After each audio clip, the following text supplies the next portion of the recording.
He thought deciding to keep the baby was the hardest part. He was wrong. You are late again, my manager snapped the second I stepped into the catering hall, his eyes scanning me like I was already fired. I forced a breath, ignoring the nausea twisting in my stomach. I am here now, I said. Then try not to embarrass us tonight. Embarrass. That word again. Always me. Always the problem. He grabbed a tray, steadying my hands. Rent was overdue. My aunt was already threatening to throw my things out. He needed this job. No matter what. The doors opened. Guests started pouring in expensive suits. Designer dresses. People who lived in a world I was not even allowed to touch. Smile, my coworker whispered. Edith. It felt fake. Because I did not belong here. And then I saw him. Daniel. Standing at the center of the room like everything revolved around him. My breath caught. No. Not here. Not now. It looked different in this light. Sharper. Colder. Untouchable. People laughed around him. Listened to him. Followed him. Of course they did. Power looked like that. He turned away fast, lowering my head. It cannot see me. It cannot remember me. He repeated it like a prayer. But fate does not care about prayers. You. Watch where you are going. The voice was sharp. Female. He froze. A woman stood in front of me, flawless, elegant, eyes cutting straight through me. Sophia Blake. He had seen her face in magazines. She glanced at my tray, then at my uniform, then at me. Dismissal in 1 second. Do not get too close, she added, stepping back slightly. Like I was something dirty. My grip tightened. I was just passing by, I said quietly. Then pass faster. Laughter. Not loud. But enough. My face burned. He turned to leave. And that was when it happened. He bumped into someone. The tray slipped. Glass shattered on the floor. Silence. My heart stopped. Slowly, I looked up. Straight into Daniel's eyes. Cold. Unrecognizing. Assessing. Like I was nothing. Do you even know where you are, he said. Low. Controlled. Every word precise. He swallowed hard. I am working. His gaze dragged over me. From head to toe. Not impressed. Not kind. Just distant. Then learn how to do it properly. The words hit harder than they should have. Because he did not remember me. Not at all. And somehow that hurt more than anything. The shattered glass was still at my feet. No one moved. No one helped. Clean it up, my manager hissed from behind me. My hands shook as I knelt down, picking up the pieces one by one. My vision blurred. Not from tears. From anger. From the weight of everything pressing down at once. And then her heel stopped right in front of me. Sophia. Of course. This is why people like you should not be allowed in places like this, she said, loud enough for everyone nearby to hear. A few guests turned. Washing. Judging. My fingers tightened around a shard of glass. I am just doing my job, I said, keeping my voice low. She tilted her head, amused. No. You are ruining mine. Soft laughter rippled around us. I forced myself to stand, even as dizziness hit me hard. I would not stay on the floor for her. Not again. She stepped closer, lowering her voice just enough to feel like a threat. Do you know who he is, she said, glancing toward Daniel. My chest tightened. Yes, I said. Allie. Atroz. Both at once. Then you should know your place. The words landed exactly where she wanted them to. Dick. He said nothing. Because anything I said would only make it worse. She smiled, satisfied. Get her out of here, she added casually to my manager. Just like that. My hope. Gone. Wait, I started, panic rising. Please, I need this job. My manager would not even look at me. You caused a scene. You are done. Donne. Just like that. My throat burned. He turned, desperate, my eyes landing on Daniel without meaning to. Just once. Just 1 second. I was watching. Expression unreadable. Silent. I could stop this. One word. That was all it would take. I said nothing. Something inside me cracked. He straightened my shoulders, swallowing everything down. Breathe. Pain. Heir. Fine, I said. My voice did not shake. Somehow. He walked past them. Past him. Out of the room. Every step felt heavier than the last. But I made it outside. Barely. The moment the doors closed behind me, the world tilted. My vision went dark at the edges. My hand flew to my stomach. As a sharp pain twisted through me. No. Not now, I whispered, breath hitching. He took 1 step forward. Then everything collapsed. And the last thing I heard before I hit the ground was his voice calling my name. I heard his voice before I could open my eyes, and it made no sense because a man like Daniel Holt should not sound panicked. Emma, stay with me.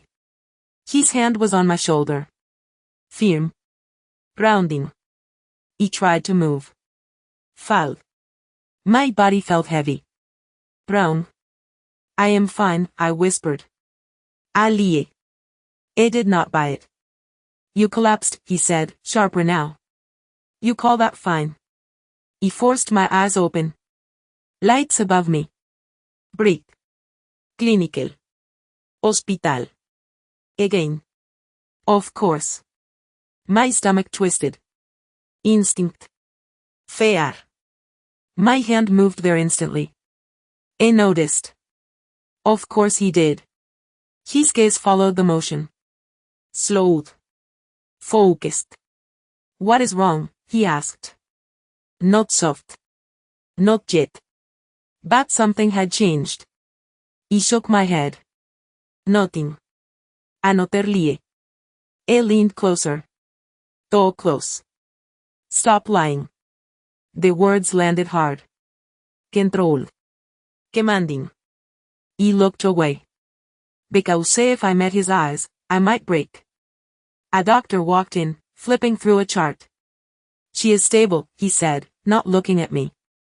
But the stress is not good for the pregnancy. Silence. Complete. Absolute. My heart stopped.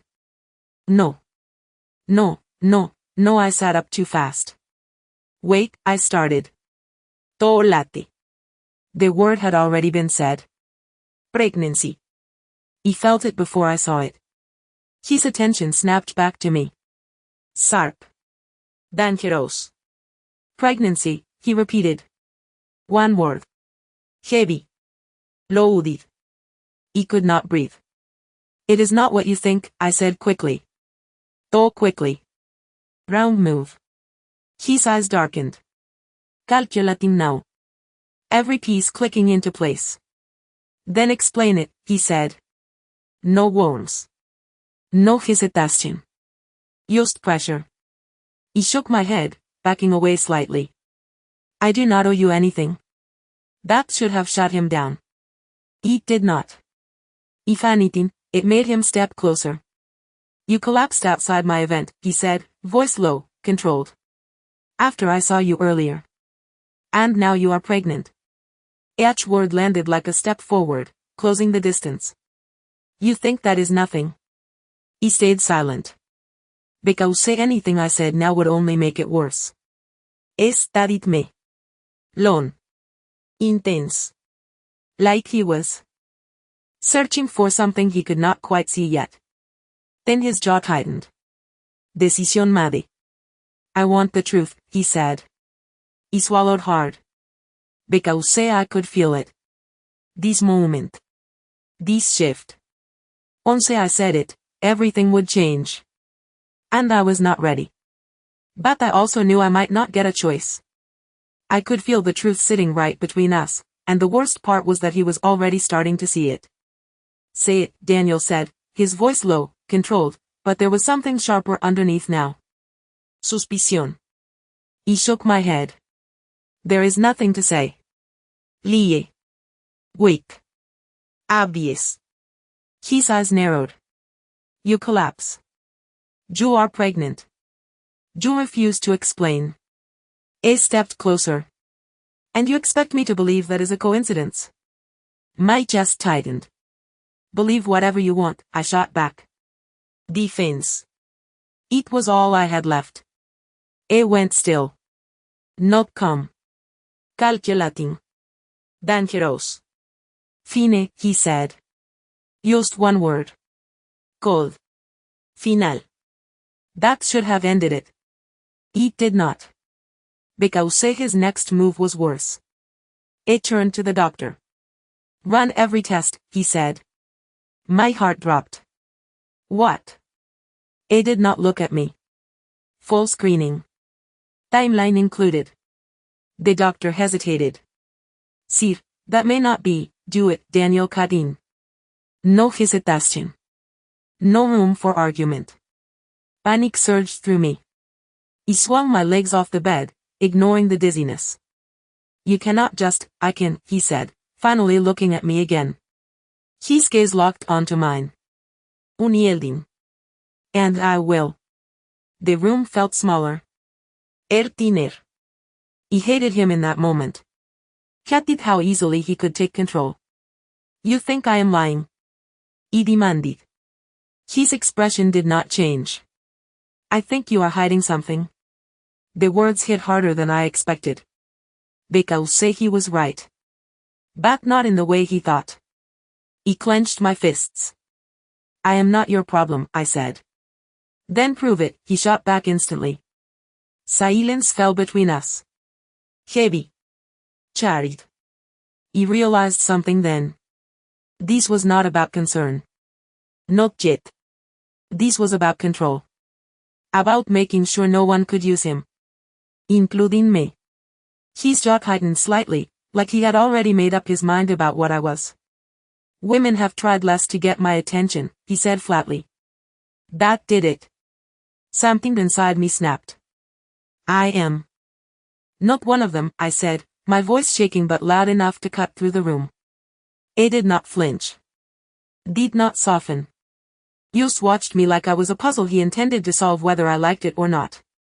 And that was the moment I knew he was not going to let this go. Not until he found out the truth. And when he did, I had no idea if that would save me or destroy me. He said he would find the truth, and the worst part was that I knew he would. You are not leaving, Daniel said the next morning, standing at the door like a wall I could not get past. He grabbed my bag anyway.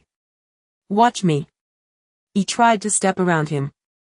He did not move. Of course he did not. The tests are not done, he added. Calm. Control. Like this was already decided. My chest tightened. I did not agree to this.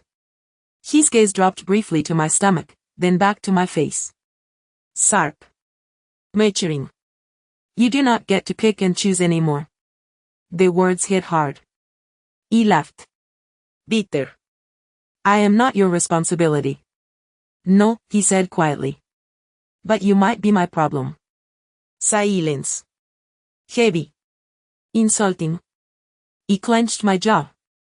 Then stopped looking for one. He pushed past him. Distime, he let me. That should have been the end. It was not. Because 2 steps outside the hospital, a black SUV rolled up beside me. The window slid down. Sammy driver from last night. Sammy silent authority. Miss Carter, he said.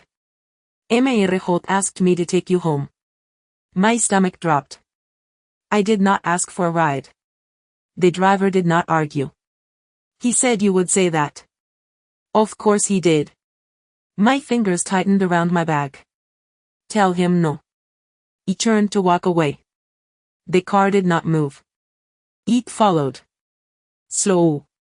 Steady. Like a shadow I could not shake. My pulse spiked.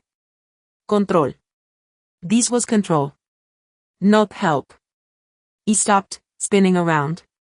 What do you want from me? He snapped, louder than I meant to. The driver finally stepped out. Calm, respectful, but firm. Miss Carter, Heir Holt does not like uncertainty. He froze. That word again. Uncertainty. That was what I was to him. Not a person. Not someone he once saved. A risk. A question mark. Something to eliminate. My chest tightened as the realization settled in. It was not helping me. It was containing me.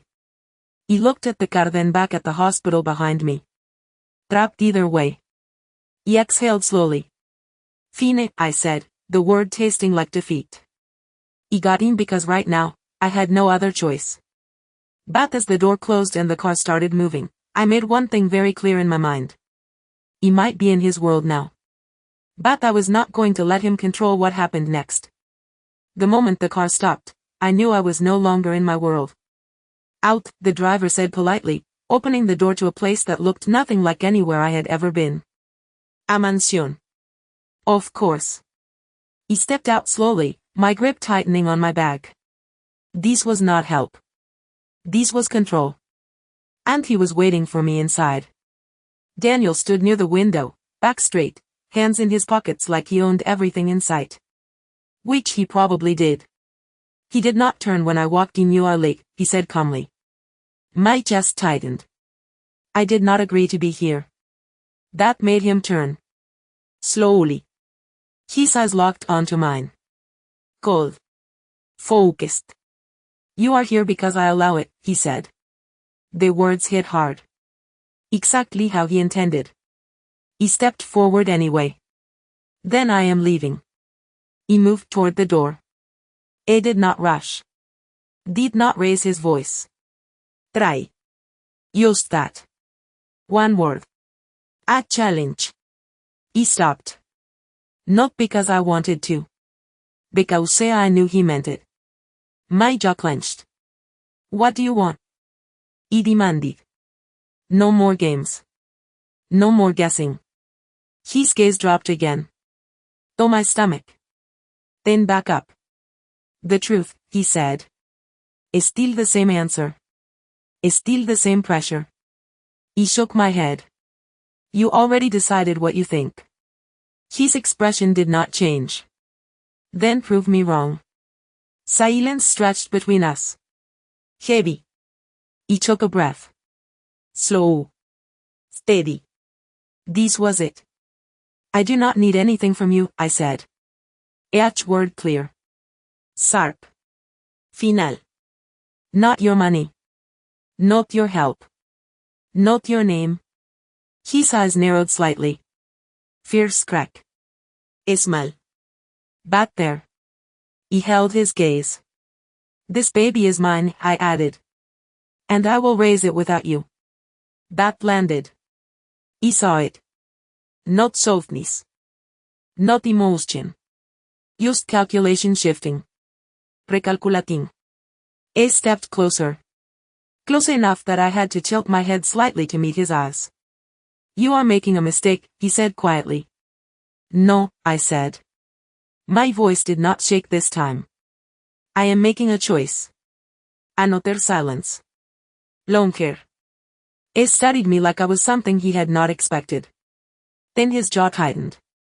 Decisión made. Again. We will see, he said. 3 words. Calm. Final. Dangerous. He felt it in my chest. That shift. That line being drawn. Because he was not backing off. Not even close. And for the first time, I realized this was no longer about whether I needed him. It was about whether he would let me walk away at all. We will see, he said, and that was the moment everything stopped being a choice. The next morning, I woke up in a room that was not mine, wearing clothes I did not recognize, in a house I could not leave. You cannot keep me here, I said the second I saw him again. He did not even look up from the papers in his hand. You are not being kept. My laugh was sharp. Really? Then try unlocking the front gate.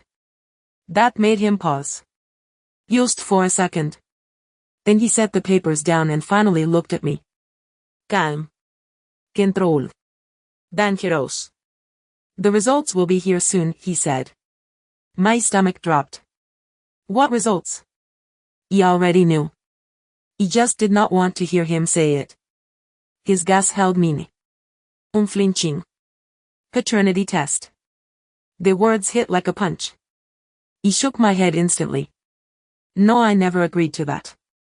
I stepped closer. Slow. Certain. You do not need to.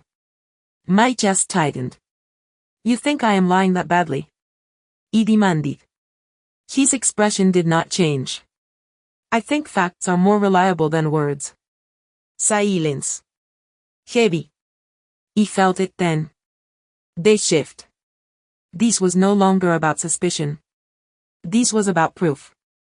About ownership. About control. He took a step back. This is my body, I said, my voice shaking despite myself. You do not get to decide what happens to it. That was the first time something flickered in his eyes. Not softness. Not yet. But something sharper. More personal. If that child is mine, he said quietly, then I do. The room went still. My heart slammed against my ribs. There it was. Not a question. Not a doubt. A claim. He shook my head, backing away. You do not even remember me, I said. The words slipped out before I could stop them. Big mistake. His eyes narrowed instantly. What does that mean? He asked. He froze. Toolate. He had said too much. His attention sharpened. Focused. Locked on me now like a target he was about to hit. Emma, he said slowly, each word precise, when did we meet? My throat went dry. Because now it was no longer just about the baby. It was about the night that changed everything. And I had no idea if telling him the truth would make him believe me or destroy me. When did we meet? He asked, and I realized the truth was no longer mine to hide. My throat went dry. He could lie. He should lie. But his eyes were locked on me, sharp, calculating, already connecting pieces I had tried to keep apart. It was raining, I said finally. You helped me. That night. Silence. Heavy. His expression did not change, but I saw it. They shift. Recognition trying to surface. Be specific, he said. Always control. Always precision. He clenched my hands. Outside a bar. So my guy would not leave me alone. His gaze narrowed slightly, searching his memory. And, he pressed. He swallowed hard. You stepped in, you told him to let me go. Aflique. There. I remembered something. Not everything. Not yet. That does not explain this, he said, his voice colder now as his eyes dropped to my stomach again. Of course.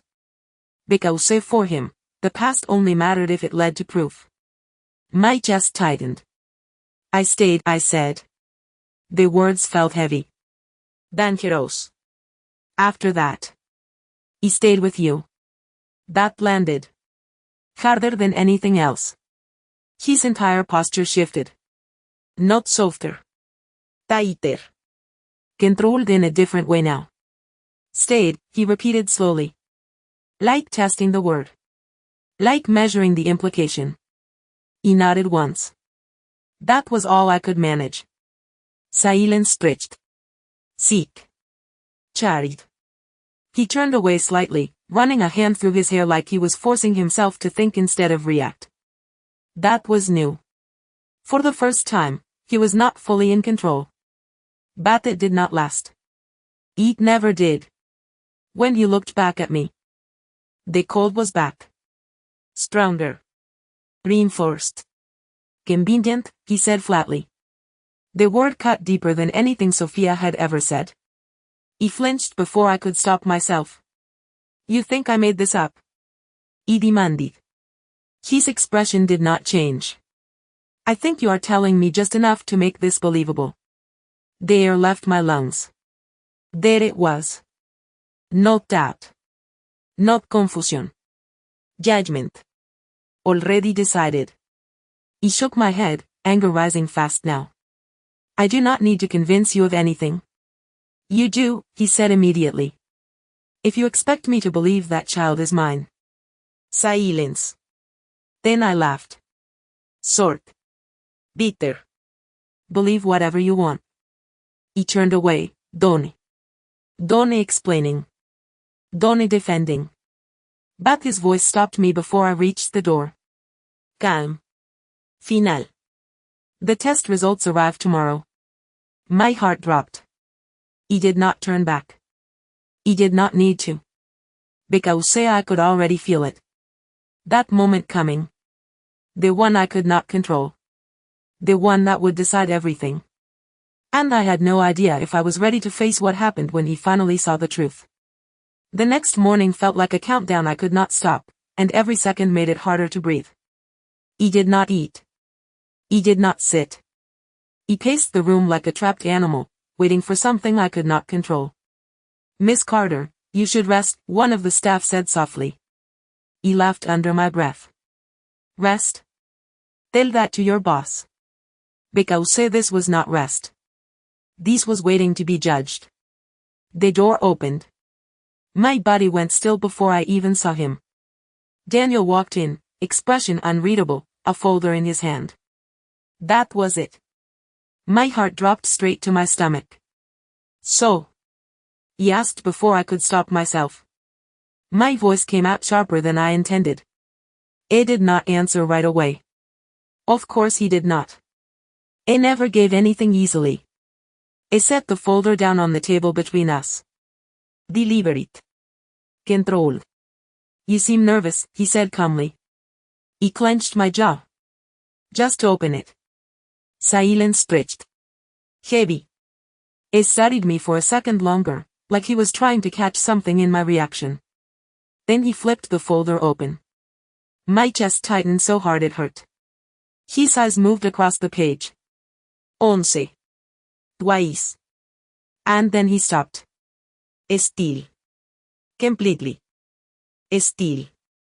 That was worse than anything else. Say something, I demanded, my voice breaking despite myself. He did not look up immediately. When he finally did, something in his eyes had changed. Not soft. Not warm.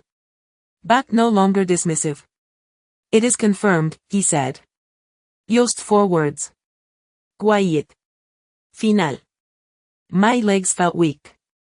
He gripped the edge of the chair to stay upright. So now what? He asked. Because this was the part that mattered. This was where he decided what I was worth. His gaze locked onto mine. Intense. Unavoidable.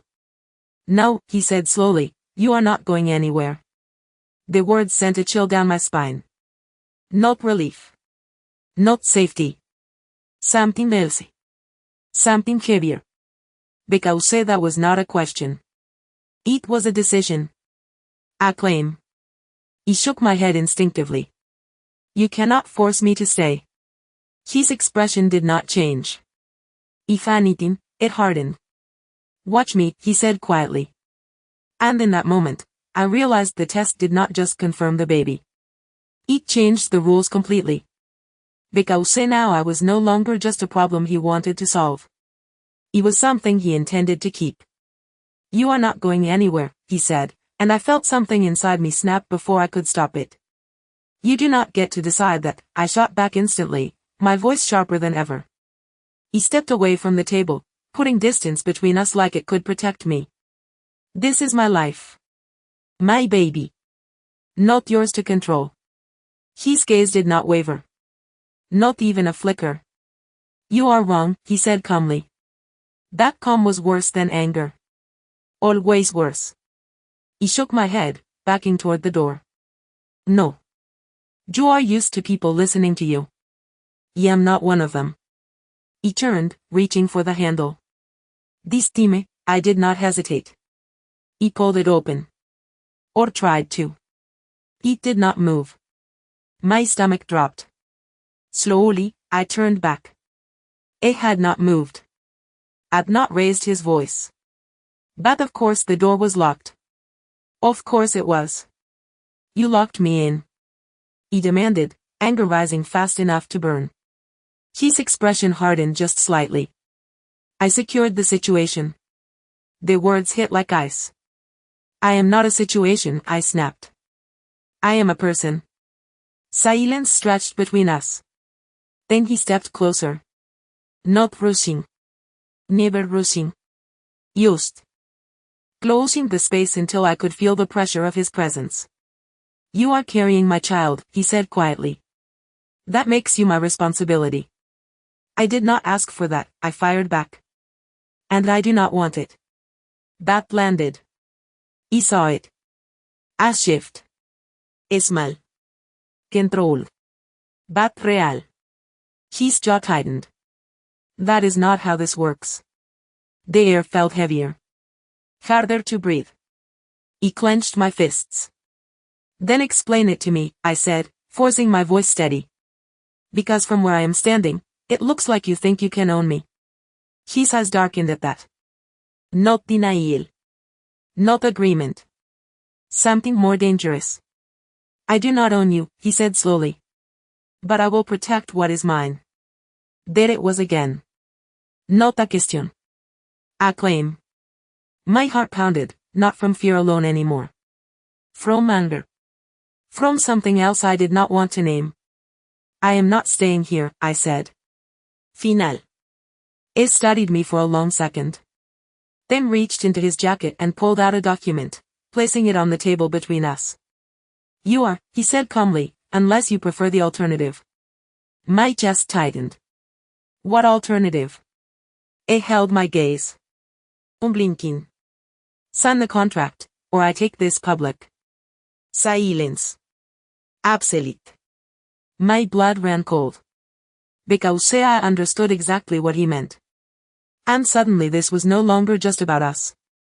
It was about what happened when the world found out I was carrying the Billionaire accidental heir. Sign the contract, or I take this public. The words echoed in my head long after he said them, like a threat I could not outrun. He stared at the paper on the table, my fingers curling into fists. You would ruin me just to get control. He asked, my voice low, steady, but burning underneath. I did not hesitate. I would protect what is mine. That answer hit harder than anything else. Not cruel. Not loud. Just absolute. He looked down at the contract. Clean. Precise. Cold. What is this? He asked. An agreement, he said. You stay here. You receive full care. Medical, financial, everything you need. He let out a short laugh.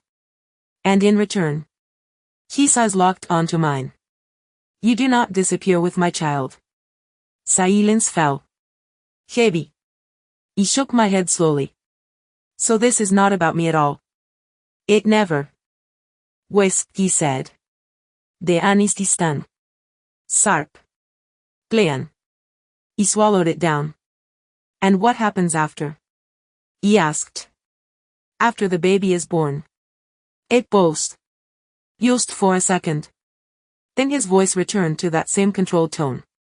We will discuss that when the time comes. My chest tightened. Of course. Because I was temporary. A situation. A problem to manage until it was no longer needed. He looked back at the paper. My future. Reduced to a few lines of ink. You really think I will just sign this? He asked. He stepped closer, stopping just within reach. I think you understand your options. The words settled heavily between us. Because I did. Stay here. Under his control. Or face the world knowing exactly how it treats women like me. Alone. Pregnant. With no protection. My hand moved slowly, hovering over the pen. He hated this. Hated him. Can't get how he made this feel like the only choice. You are forcing me, I said quietly. I did not deny it. I am giving you stability. He let out a breath. Schaki. Control. Then I picked up the pen. Not because I wanted to. Because I had to. The tip touched the paper.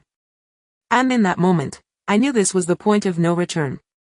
Because the second I signed, I was no longer just Emma Carter. I was tied to him. To his world. To his rules. And I had no idea how much of myself I was about to lose. I signed my name, and the moment the pen left the paper, I felt it.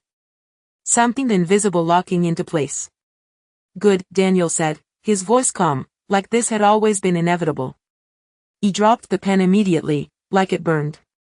Do not act like you won something, I snapped. I did not react. Of course he did not. I picked up the contract, scanning it once before setting it aside like it was already done, already settled. Because to him, it was. Your room is upstairs, he said. Just like that. No discussion. No acknowledgement. My jaw tightened. I am not staying here forever. I glanced at me briefly. You are staying until I say otherwise. The words landed heavy. Control. Final. He let out a short breath, forcing myself not to react the way he expected. Then you better get used to me not making. DCC. That made him pause. Just for a second. His eyes met mine. Something flickered there. Not anger. Not quite. Interest. I would be disappointed if you did, he said. The answer caught me off guard. Just enough to throw me off balance. He turned away first. Because I refused to let him see that. Hours later, I stood in a room bigger than anything I had ever lived in, staring at a closet full of clothes that were not mine.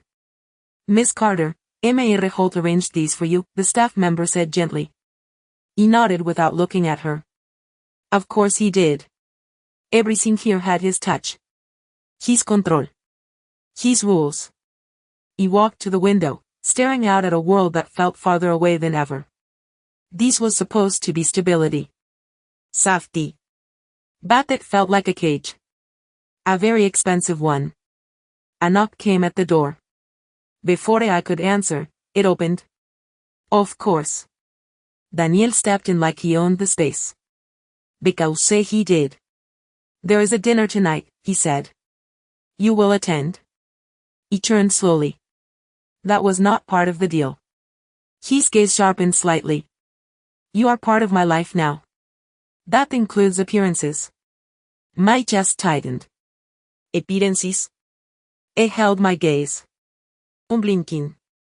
People will ask questions. Silence. Then I understood. This was not just about keeping me here. It was about showing me off. Controlling the narrative. Before I could stop myself, I asked, and what exactly are you planning to tell them I am? I did not answer right away. Just studied me. Then said quietly, that depends on how well you cooperate. My stomach dropped. Because suddenly this was not just a contract anymore. It was a role. And I had no idea how dangerous that role was about to become. That depends on how well you cooperate. His words followed me all the way to that dinner, sitting heavy in my chest like a warning I could not ignore. I stood in front of the mirror, staring at a version of myself I barely recognized. The dress fit perfectly. So perfectly. Like it was made for someone else's life. You look beautiful, the stylist said softly. He did not answer. Because this was not about looking beautiful. This was about being presentable. Acceptable. Controlled. The door opened. Without a knock. Of course. Daniel stepped in, his eyes landing on me instantly. I did not smile. I never did. But his gaze lingered a second longer than usual. We are leaving, he said. No compliment. No reaction. Just expectation. He grabbed my clutch, forcing my hands to stay steady. You still have not told me what I am supposed to be tonight, I said as I walked past him. I matched my pace easily. Someone people will not question. That answer made my stomach twist. That is not an answer. I stopped walking. He had no choice but to stop too. His eyes locked onto mine. Sharp. Calculating. Then let me be clear, he said. You will stay close to me. You will not contradict me. And you will not create a scene. The words landed like rules. Not suggestions. He crossed my arms. And if I do? His expression did not change. You will not. Silence stretched between us. Tense. Uncomfortable. He looked away first. Because arguing here would not change anything. The car ride was quiet. So quiet. The kind that made every thought louder. My heart picked up the moment we pulled up to the venue. Cameras. Lights. People. So many people. This is a mistake, I muttered under my breath. Daniel heard me. Of course he did. No, he said calmly, stepping out and offering his hand. This is necessary. I hesitated. Just for a second. Then I took it. Because I had no other choice. The moment we stepped inside, the room shifted. Eyes turned. Whispers started. He felt it instantly. Judgment. Curiosity. Speculation. And then I saw her. Sofia. Standing across the room. Perfect as ever. Watching Boise. Watching me. Her smile was slow. Sharp. Dangerous. She stepped forward, heels clicking against the floor like a countdown I could not stop. Daniel, she said smoothly, her eyes flicking to me. You forgot to mention you were bringing company. My grip tightened around his hand. Because in that moment, I knew exactly what this night was going to be. And I had no idea if I was ready to survive it. Sophia's smile told me everything before she even spoke. He was already beneath her, and she was about to make sure everyone else saw it too. Daniel, she repeated, stepping closer, here. Perfume sharp and expensive, you really should warn me before bringing surprises. Her slid over me again. Slow. Deliberate. He felt it like a judgment being passed in real time. I tightened my grip on Daniel's hand without meaning to. Big mistake. Sophia noticed instantly. Of course she did. Oh, she said softly, something darker slipping into her tone, this is new. He tried to pull my hand back. Daniel did not let go. His fingers tightened slightly, anchoring me in place. Emma is with me, he said. Calm. Clear. Final. The room shifted. Not loud. But enough. He felt the weight of it. Every eye watching. Every whisper building. Sophia's smile did not falter. But her eyes did. Just for a second.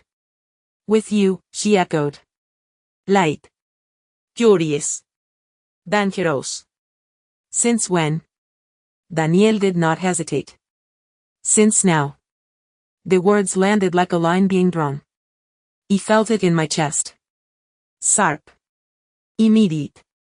Sophia laughed softly, but there was no warmth in it. How interesting, she said, her gaze locking onto mine now, no longer hiding the hostility underneath. I did not realize you were interested in this type. My face burned. He should have stayed silent. He knew the rules. But something inside me refused to stay quiet. And I did not realize I needed your approval, I said. The words came out before I could stop them. The silence that followed was instant. Heavy. Brown. Daniel's grip tightened again. A warning this time. Sophia's smile disappeared completely. Careful, she said softly, stepping closer until we were almost face to face. You are in a world you do not understand. My heart pounded. Fast. Loud. But I did not step back. Then maybe you should explain it, I shot back. Another mistake. He felt it immediately. Because this was not just about her anymore. This was about everyone watching. Judging. Deciding. Daniel stepped slightly in front of me. Not fully. Just enough. A subtle shift. But I felt it. Protección. Or control. He could not tell. That is enough, he said, his voice low but firm. Final. Sophia's eyes flicked between us. Calculating. And then she smiled again. Slower this time. Colder. Of course, she said lightly. We will continue this another time. She stepped back. But her gaze never left me. And I knew. This was not over. Not even close. Because the way she looked at me, it was not just annoyance anymore. It was a decision. And I had just made myself her next target. The way Sophia looked at me before she walked away told me she was not done. I just did not expect her to move this fast. You should not have said that. Daniel's voice came low beside me the second she disappeared into the crowd. He let out a sharp breath. What? That I exist. He shot back. It turned his head slightly, his eyes locking onto mine. That you challenged her. The words were calm. But there was tension underneath. Real tensión. He crossed my arms. You told me not to create a scene. He did not. It held my gaze for a second longer. Then exhaled. No, he admitted quietly. You did worse. That should have annoyed me. It did. But something else hit harder. Because he was not entirely wrong. The rest of the night blurred into conversations I was not part of. People smiled at Daniel. Nodded. Respected him. Then looked at me and tried to figure out what I was. He stayed close. Like he told me to. Like I had no choice. And then it happened. Emma, right? A woman stepped in front of me, glass of champagne in hand, her smile too polished to be real. He nodded slowly. Yes. She tilted her head, studying me. So tell me, how exactly did you meet Daniel? The question was light. Casual. Daily. My stomach tightened. This was it. The test I was not prepared for. He opened my mouth. Nothing came out. Because there was no answer that would not sound wrong. We met, I started. She works for me. Daniel's voice cut in smoothly before I could finish. Plan. Control. My head snapped toward him. That was not what we agreed on. That was not anything we agreed on. The woman smiled wider. Of course, she said, like it explained everything. Like it confirmed something worse. He felt it immediately. The shift. Not curiosity anymore. Judgment. Assumption. He clenched my jaw, forcing myself to stay silent. Because correcting him here would only make it worse. But inside, something twisted. Tight. Uncomfortable. Because that one sentence reduced me to something smaller than I already felt. The woman walked away, satisfied. And I turned to him instantly. That is what I am now. He demanded under my breath. His expression did not change. It is what works. The answer hit hard. Simple. Cold. Effective. He looked at him, really looked at him this time. And for the first time, I realized something that made my chest tighten in a completely different way. It was not just controlling the situation. It was controlling who I was in it. And the worst part was that I had no idea how far he was willing to rewrite me before this was over. It is what works, he said, and I realized he did not just control the situation. It controlled how everyone saw me. He stepped closer, lowering my voice. You made me sound like I work for you, I said, each word tight. It did not look bothered. You do. Right now. The answer hit harder than I expected. That is not what this is, I shot back. His eyes flicked to mine. Calm. Enredable. It is what keeps questions simple. Simple. Easy. Plan. Everything I was not. He exhaled sharply, turning away before I said something worse. But the damage was already done. He could feel it in the room. The way people looked at me now. Not curious anymore. Certain. Define. Smaller. And then I saw Sophia again. She was watching us from across the room, her expression unreadable this time. That was worse. Because I knew she was thinking. Planning. You should leave early, Daniel said suddenly beside me. He frowned. Why? I did not answer immediately. His gaze stayed on Sophia. Because she is not finished. The words sent a chill through me. Tolate. A voice cut through the room. Daniel. Smooth. Familiar. Calculated. Sophia was already walking toward us again, a man in a suit beside her this time. Older. Powerful. He could tell just by the way people stepped aside. I want you to meet someone, she said, stopping in front of us, her smile perfect again. Todo perfect. She turned slightly. This is Heir Holden, one of our biggest investors. The man's eyes landed on Daniel first. Respect. Then on me. Assessment. Judgment. And this is, he asked. Casual. But not really. He felt Daniel shift beside. Me. Used slightly. He held my breath. Because this was it. Another level. Another version of me he would decide on the spot. She is, he started. He spoke before he could finish. Emma, I said, my voice steady. My own name. My own choice. The man raised an eyebrow slightly. Interested now. And what do you do, Emma? The question landed like a trap. He could feel Sophia watching me. Watching. Daniel watching me too. Maturing. He opened my mouth. Paused. Because suddenly this was not just about what he would say. It was about what I would allow.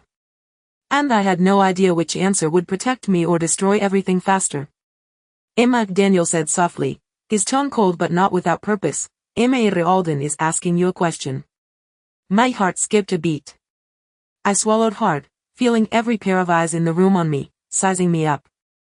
I stood there, rooted to the spot, the air thick with tension. What do you do, Emma? Heir Holden asked again, his voice smooth but edged. I could hear Sophia's quiet laughter behind him. My pulse raced. He opened my mouth, but nothing came out. The words were stuck in my throat. What could I say? That I was nothing? That I did not belong here? I could feel Daniel's gaze on me, and something inside me snapped. I am not your employee, I said, finally finding my voice. Heir Holden raised an eyebrow, clearly intrigued by my defiance. Oh, he asked, the amusement in his voice unmistakable. Then who exactly are you? I looked at Daniel, and for a split second, I saw a flicker of something in his eyes. Something close to regret. But he said nothing. He stood taller, my chin lifting in defiance. I am someone you do not control, I said, my voice stronger this time. The room went silent. Daniel's eyes narrowed slightly, but he remained silent. Sophia, however, was not. You should learn your place, she said, her voice laced with venom as she stepped forward. This is not your world. The words hit like a slap, but I refused to let them show. He met her gaze, cold and unwavering. I do not need your permission to exist here, I said. The silence that followed was thick with tension. Heir Holden exchanged a look with Daniel, then with a quiet chuckle, he turned and walked away. The moment he left, Daniel finally spoke, his voice low. You think that was clever? He shook my head, refusing to look at him. I think it was necessary. His expression darkened. Do not make me regret keeping you here. His words sent a chill down my spine, but I refused to let him see the fear. You are not the one in control anymore, I said quietly, just loud enough for him to hear. The words hung in the air, heavier than anything I had said before. Because now I was not just fighting for myself. He was fighting for something bigger than that. And I was not going to let him win. The next morning, I woke up to the silence of a house that had somehow become a prison. I stood in front of the mirror, staring at my reflection. My young face seemed foreign, like I did not recognize the woman looking back at me. The truth hit hard. He was stuck. Not just here, in this place, but in this life Daniel had decided for me. Every part of me screamed to leave, to fight back, but every move I made had consequences. A knock at the door broke my thoughts. "It is time," came the voice of the staff member, polite but firm. He did not respond. He did not need to. He knew exactly what that meant. A few minutes later, I was sitting in the back of a car, the familiar darkness of the vehicle swallowing me whole. Daniel was beside me, his presence suffocating. "You will attend the meeting today," he said, his voice low, controlled, like I had no say in the matter. He turned to face him, my anger bubbling just beneath the surface. "I do not owe you anything," I said, my voice steady but full of defiance. He met my gaze without blinking. "You signed the contract," he said, each word deliberate. "And that means you will do exactly what I say." My stomach twisted, but I refused to let him see how much he affected me. The car stopped, and I was led into the building. The familiar feeling of being watched, judged, and assessed hit me like a wave. Daniel led the way, and I followed silently. As we entered the room, I could feel the eyes on us. The whispers started almost immediately. Then I saw Sophia. Her smile was as sharp as ever, and I could feel the tension between us even before she spoke. "So, you finally decided to show up," she said, her voice dripping with sarcasm. "How charming." He kept my expression neutral. "I am here because I do not have a choice." That shut her up. For a moment. But I could tell she was not done. And neither was I. The room was quiet. So quiet. He could feel the eyes on me, weighing me, measuring my every move. He was not stupid. He knew what they saw. The outsider. The woman Daniel Holt had decided to bring into his world. The tension between Sophia and me was palpable. He could feel it in the air, thick and suffocating. As I walked into the room, I forced myself to breathe through the discomfort, ignoring the whispers that followed me. The sound of my heels clicking against the marble floor felt too loud, almost like it was calling attention to every step I took. Daniel walked beside me, his presence both protective and controlling. The air around him was cold, calculated. He had made it clear the night before that he was not interested in pretending anymore. This was real. His grip on my elbow tightened slightly, a reminder that I was not just here as a guest. He was a part of something bigger. Something he controlled. "This is it," Daniel said softly, his voice low, almost like a warning. I glanced up at him, but he was already focused ahead, scanning the crowd like a predator looking for his next move. He wanted to pull away from him, to take back some of the control he had over me, but I could not. Not here. Not now. Not with everyone watching. As we reached the center of the room, Daniel paused, turning to face me. "Remember the rules," he said quietly, his eyes locking onto mine. "Do not say anything unnecessary. Do not make a scene." He clenched my jaw, forcing myself to nod. "I got it," I said, my voice low, controlled. But inside, I was already boiling. He hated this. Hated being treated like I was a pawn in his game. And I hated how easy it was for him to remind me that I did not have a choice. As the evening wore on, I stayed by his side, trying to ignore the glares from across the room. He tried to hold my ground, but every time someone glanced at me, it was like they were seeing me for the first time and judging me for it. Then, just when I thought the night could not get worse, I saw it. The moment when Daniel's gaze shifted. His eyes flickered for just a second, almost imperceptibly, toward Sophia. And I knew. This was not over. Not by a long shot. The real battle had just begun. The next morning, the tension was suffocating. He could not escape the weight of last night's whispers.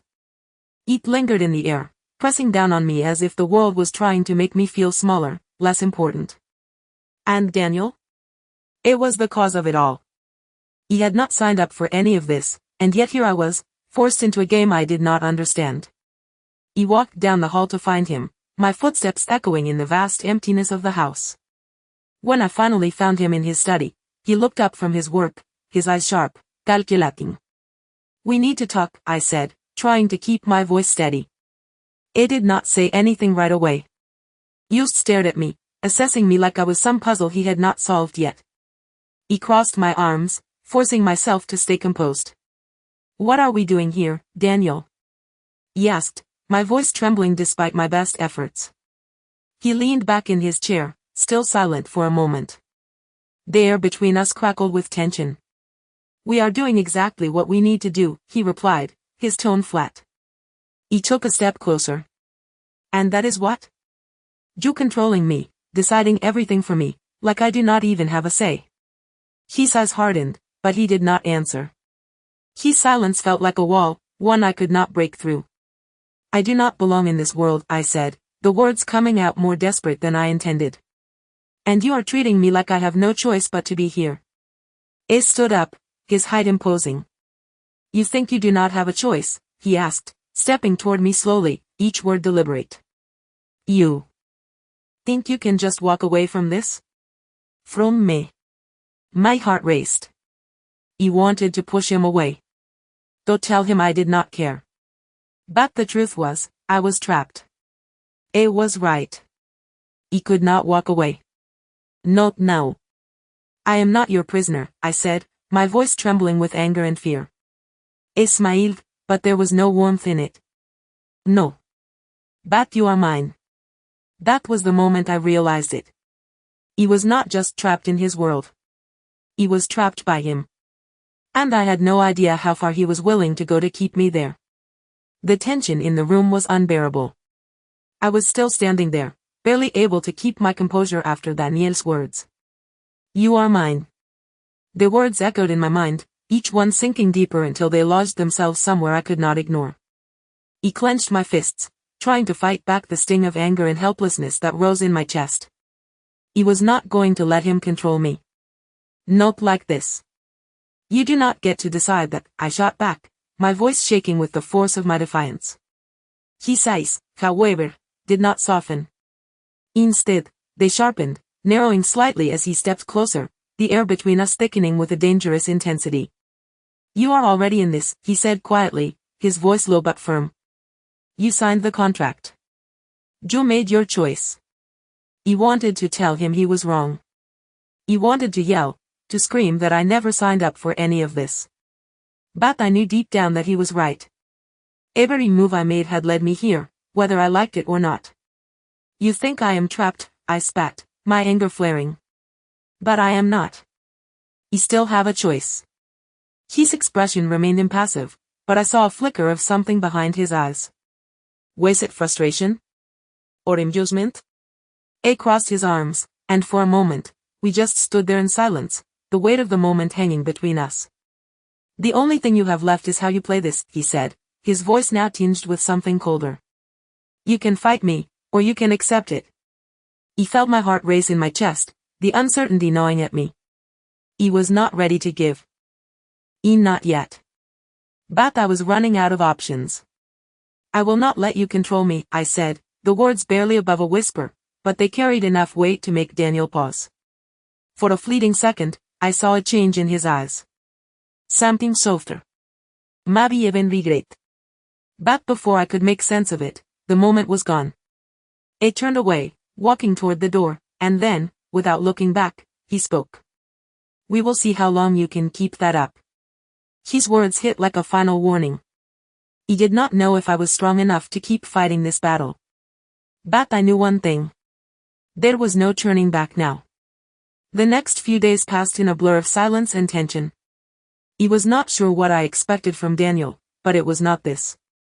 This quiet standoff, where everything was calculated and controlled, even my every movement. He knew he was watching me. He could feel it. But I refused to give him the satisfaction of seeing how much it affected me. The nights were the hardest, when the house was still, and the only sound was the constant reminder of how trapped I really was. He could not leave. Not without consequences. But there was something else gnawing at me, Something I could not ignore any longer. The contract. The one I had signed. It felt like it had become my prison, each clause tightening around me with every passing day. He had agreed to it. But I had not understood what it meant. He had not understood how much of my life I was surrendering to him. He had not realized how far he would push me. That thought kept me up at night, staring at the ceiling, wondering if there was a way out. Or if I was already too deep to turn back. The next morning, I found myself in the study again, facing him. Daniel was sitting behind his desk, the same quiet authority he always had. He did not look at me at first. He took a deep breath, trying to gather my thoughts. I need to know what this is, I said, my voice more confident than I felt. What do you want from me, Daniel? He looked up slowly, his eyes locking with mine. What do you think I want, asked it, his voice calm but with an edge I could not ignore. He clenched my fists. You want me to bend to your will. To be your perfect little pawn. His gaze did not shift. You are more than that, he said, his voice almost too quiet. You are the one I chose. And I do not make mistakes. His words hit me harder than I expected. Not because of what he said, but because they made me realize something. He had no idea what he really saw in me. He had no idea what kind of game he was playing. And that terrified me. He opened my mouth to respond, but before I could speak, he stood up and walked toward me. It is not a game, he said, his voice low. Not for me. And not for you. He froze. His words hung in the air, and for a brief moment, I felt the weight of them. What did that mean? He had no idea. But the feeling in my chest told me I was about to find out. The silence that followed was unbearable, and the tension between us was thicker than ever. He did not know what to say. But I knew one thing. This was not over. It had just begun. The silence between us was thick, suffocating, and I hated it. Daniel had just walked away from me, as if he did not see the storm brewing inside me. I am not a pawn, I muttered under my breath, my voice barely a whisper in the empty room. It was too quiet. Todo still. It felt like I was losing myself in this house, in his world, like I was being swallowed whole. He was not sure when it happened, but somewhere along the way, he had made me believe I had no choice. That there was no way out. That I was bound to him, body and soul. But I refused to accept that. He could not. He was not weak. He was not going to let him break me down. I walked to the window, trying to clear my mind, to think. The house felt more like a cage than ever before. And in the midst of it all, there was the ever-present tension between Daniel and me. He did not know what to do with it. Did not know how. To make it stop. Just as I was about to turn away, the door opened. Daniel stood in the doorway, watching me with that unreadable expression. We need to talk, he said, his voice low but forceful. My heart skipped a beat.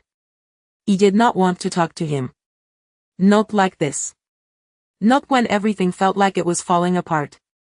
What is it now? He asked, my voice sharper than I intended. He stepped inside, closing the door behind him. I did not mean to push you, he said, his tone shifting just a fraction softer than before. But you need to understand something.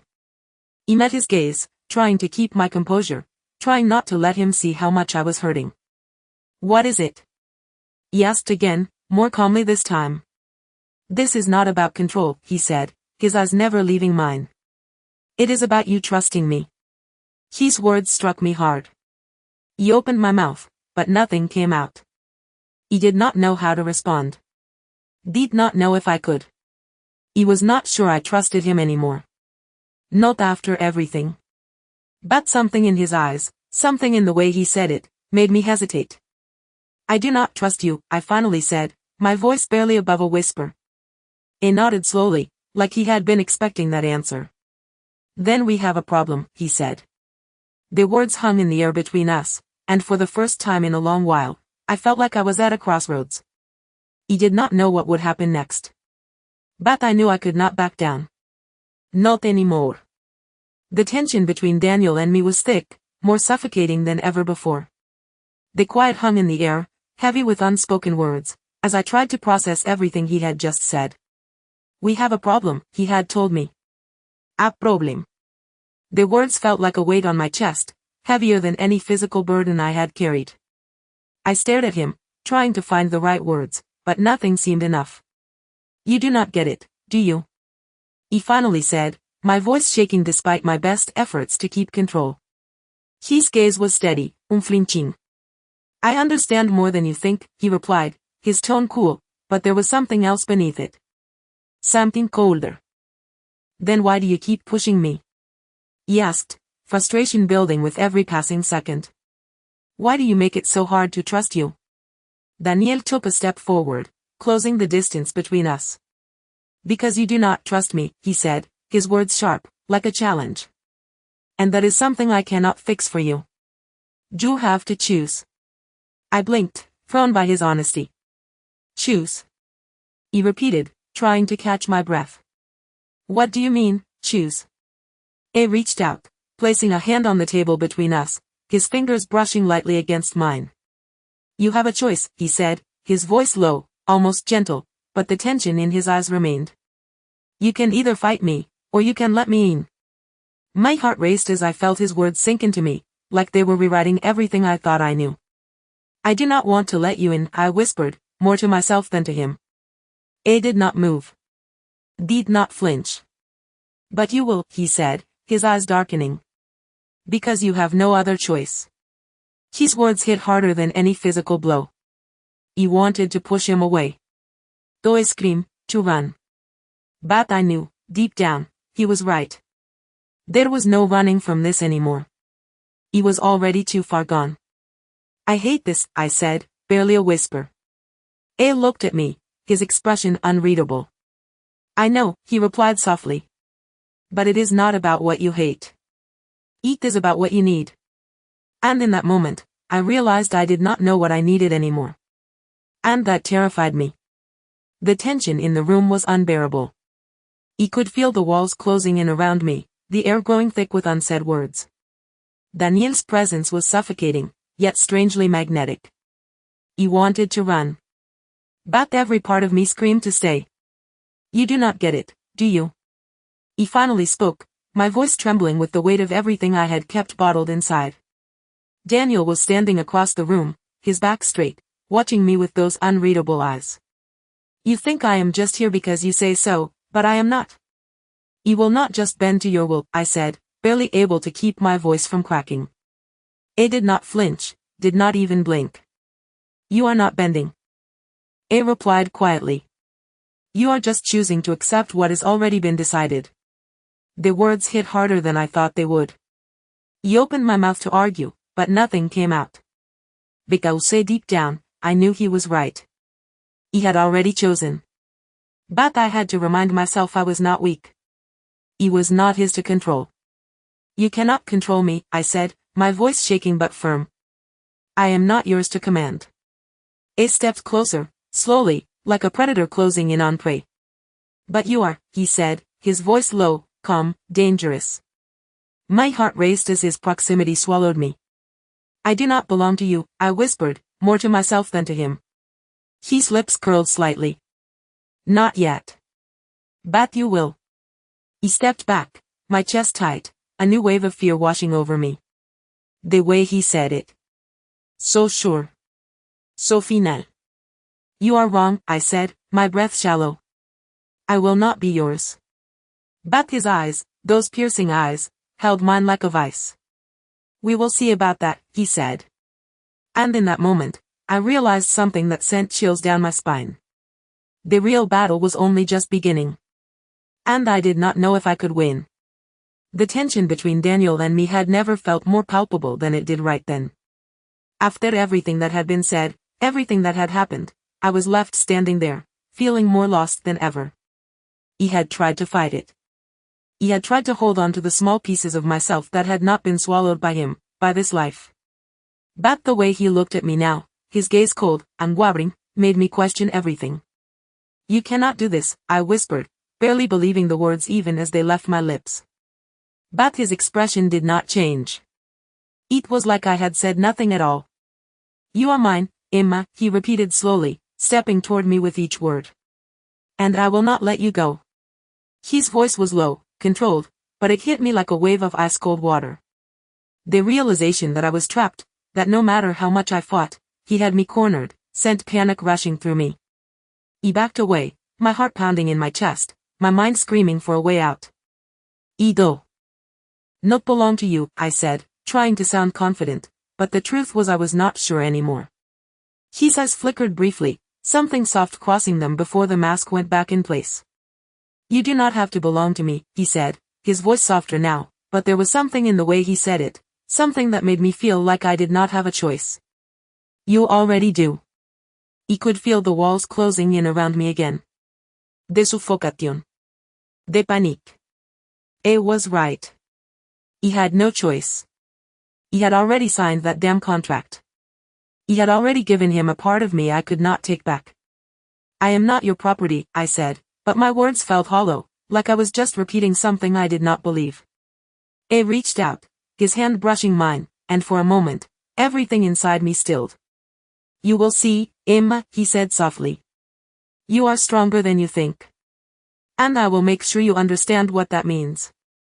He pulled my hand back, my breath catching in my throat, and as I turned to leave, I felt the weight of his words pressing down on me. He did not know how much longer I could keep pretending I was not falling into his trap. He did not know if I was strong enough to fight him. And that thought alone terrified me. The silence in the room was suffocating. He stood there, my heart pounding, my thoughts racing. Everything had led to this moment. Daniel was standing in front of me, his gaze steady, but there was something in his eyes now that I had never seen before. Something softer. I wanted to scream at him, to tell him that I hated what he had done to me, that I hated how much he controlled my life. But as the words swirled in my head, I found myself speechless. You have been fighting me for so long, he said quietly, his voice low, almost like a confession. But deep down, I think you have known all along. His words hit me like a punch to the gut. I was not ready for this. Not for the truth. Not for what he was about to say. What are you talking about? He asked, my voice barely above a whisper. I am not yours. Not now. Not ever. He stepped closer, his presence overwhelming. You are, he said simply. Whether you want to admit it or not, we have already crossed the line. And I am not going to let you go. The weight of his words crushed me, but there was no denying the pull between us. No denying that somehow, through all the pain, all the confusion, we had both become something to each other that we could not walk away from. He did not know how or when it had happened, but I had fallen for him. And they, despite everything, had fallen for me too. I do not want to be trapped in this anymore, I whispered, my chest tight with the admission. A reached out, his fingers brushing mine. You are not trapped, he said softly. You are here because you want to be. Because I need you here. He shook my head, tears threatening to spill. I am not ready to forgive you, I said, my voice shaking with emotion. But I am not ready to let you go either. His hand gently cupped my face, his thumb brushing away a tear. Then let us take it one step at a time, he whispered. And in that moment, something inside me shifted. I was not sure where we were headed. But for the first time in a long time, I felt like we were finally facing it together. The battle was over. The walls had come down. And whatever happened next, we would face it as one.